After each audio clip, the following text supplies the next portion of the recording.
Julie here from Copy What I Use for Revision, and in today's video I'm going to share tips and techniques on how parents can help their children to reduce anxiety around revision time.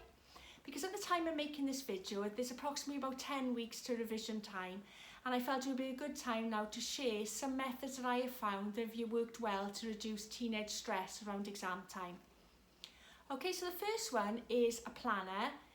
I would actually suggest that you actually check how many subjects your child is taking, count how many topics within those subjects there are, and then actually pop them into a planner.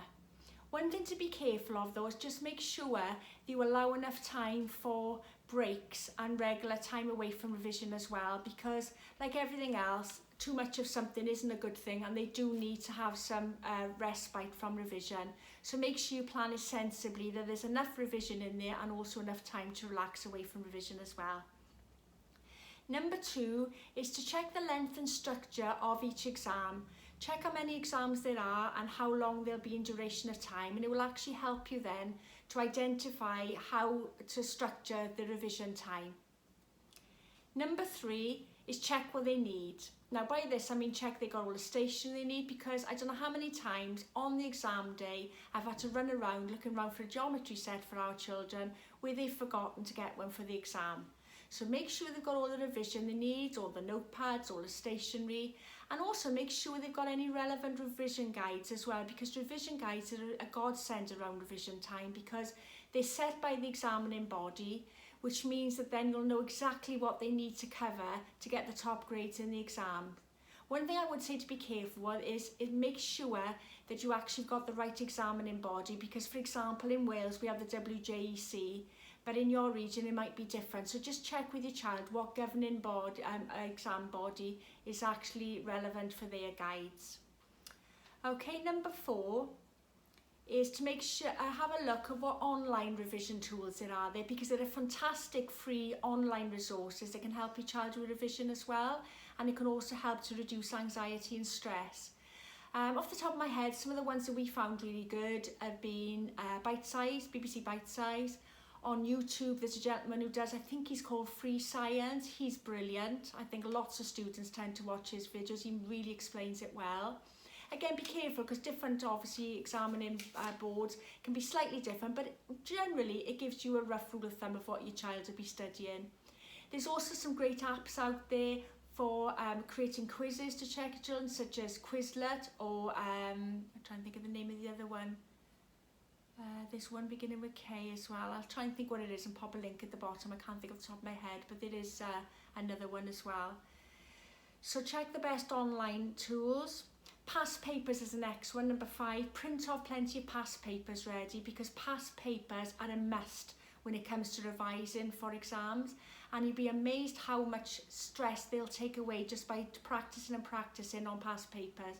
Because not only will it help your child to know how to answer questions on various topics, but it will also help identify where their weaknesses are or where there's gaps in knowledge. So it'll mean you can then focus more time on the things where they need to revise and less times on the things that don't need so much revision time. So past papers, that's number 5. Number 6 is to vary revision. You can use flashcards, post-it notes, mind maps, any revision methods really. You can cut up questions from Quizlet and things, and just make sure that they're just varying their revision techniques, because it'll take the boredom not just for them away and relieve their stress, but it'll also be more interesting for you if you're helping them with revision as well. Okay, and then number 7 is to use images. Those of you who follow my channel will know I'm very much an advocate for using images instead of words, or to link to words, because there's a proven fact that using images not only makes it easier to take in, but it also makes it easier to retain the information as well, because it stores it into your long-term memory. Because especially difficult facts and figures, they're always easier to remember as an image. So try and make images for words, and you can do that on your flashcards as well. You can actually put images and symbols instead of words on some aspects of your flashcards too. Okay, number 8 is to create a rhyme or a song, otherwise known as mnemonics. This is another favourite in our house of using these, and one of the ones that I often quote is the one for King Philip came over for good soup, which is a good way of remembering the classification list for biology, which stands for kingdom, phylum, came, class, over was order, for, which is family, G, which is genus, and S, which is species. So there we are. After learning that all the time last year, I can quickly recall that just by using what we call mnemonics. You can even make up your own songs as well. I've seen my daughters make up their own songs for facts as well, which is good fun. Number 9 is to move outside, and that is exactly as it says. Just take, especially when they're getting stressful. I've had an example this week where my youngest has been getting stressed, and all I do is take the revision stuff with us, pop it in the car, and we go for a ride. I'm lucky to live by the coast, so we then sit overlooking the beach, and it's surprising how much easier and quicker and less stressful the revision becomes. Don't have to go to the coast, you can go for a ride wherever their favourite places. I just find a quick ride in the car helps to bring down their anxiety levels. Like my daughter the other day was feeling about a 9. It brought it right down to a 2 by the time we got to the coast, and then the revision was much easier. Okay, you can actually go to a coffee shop, you can go for a walk and sit on a bench, whatever your child prefers. You'll know what they enjoy to do, but just get them away from the area that's causing them and associating them with stress. Okay, and then number 10, the final one, is to include rewards. Now, those of you who follow my anxiety channel generally will know that I'm a big advocate of rewards, because I know from experience they do work. So try and introduce rewards, like say, well, when you finish stage 1 of blah blah blah revision, we'll do this, or when you do some this. You could even plan a big celebration when exams finish, so they've got something positive to focus on as they go through the difficult and stressful parts of revision. Another example can be, I say, to go for coffee, to go for a trip somewhere, to go for a meal, trip to the cinema, even sometimes their favourite tub of ice cream. That works wonders in our house as well.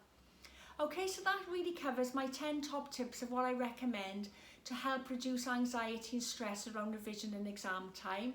Hope you found it useful. If you did, please pop a like and continue to put comments in so I know that I'm sharing sort of things you want me to share with you. Just want to draw the attention to the fact as well, if you want more tips and advice, I actually have a blog. I'll put a link to that at the bottom, or you can press on one of my icons at the top of the YouTube channel. And I also have a Facebook group as well. So feel free to join me on those areas as well. I'd love to sort of connect with you on other platforms too. Okay, so that's my 10 top tips to help your child with teenage anxiety around revision time. Hope it proved useful. Speak to you again soon. Bye for now.